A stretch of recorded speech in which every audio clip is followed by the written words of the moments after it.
by Ankit Ahir. अगे फाटो हको छतिया सुनिए के बतिया अखिया से गिरो हको लोरे गे। अगे फाटो हको छतिया सुनिए के बतिया अखिया से गिरो हको लोरे गे। होलिया में सुतमी पियावा जोरे तमरल मुहा देखमी भोरे गे। होलिया में सुतमी पियावा जोरे तमरल मुहा देखमी भोरे गे।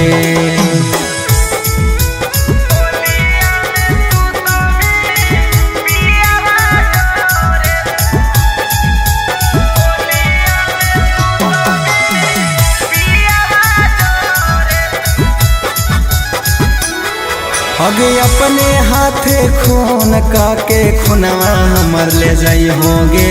खुनवा हमर ले जाई हो ऊ खुनवा में रंग मिला के सैया के लगई होगे। सैया के लगई हो ए जान। अगे अपने हाथे खून काके खुनवा हमर ले जाई होगे। खुनवा हमर ले जाई हो ऊ खुनवा में रंग मिला के सैया के लगई होगे। सैया के लगई हो अगे सुना लगतई गलिया बेकार होतई होलिया चली जैनी हमारा के छोड़े गे। होलिया में सुतमी पियावा जोरे तमरल मुहा देखमी भोरे गे। होलिया में सुतमी पियावा जोरे तमरल मुहा देखमी भोरे गे।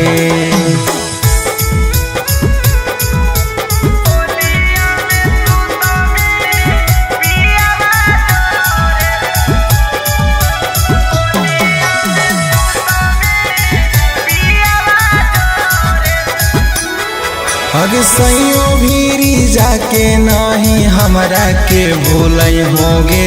हमरा के भूलई हो मरलो बादया के अपन हाथ से रंग लगाई होगे। हाथ से रंग लगाई हो ए जान। अगे सैयो भीरी जाके नहीं हमरा के भूलई होगे। हमरा के भूलई हो मरलो बादया के अपन हाथ से रंग लगाई होगे। हाथ से रंग लगाई हो अगे चंदन तीरावे नी देला को की कमी तोड़ देनी नेहिया के डोरे गे। होलिया में सुतमी पियावा जोरे तमरल मुहा देखमी भोरे गे। होलिया में सुतमी पियावा जोरे तमरल मुहा देखमी भोरे गे।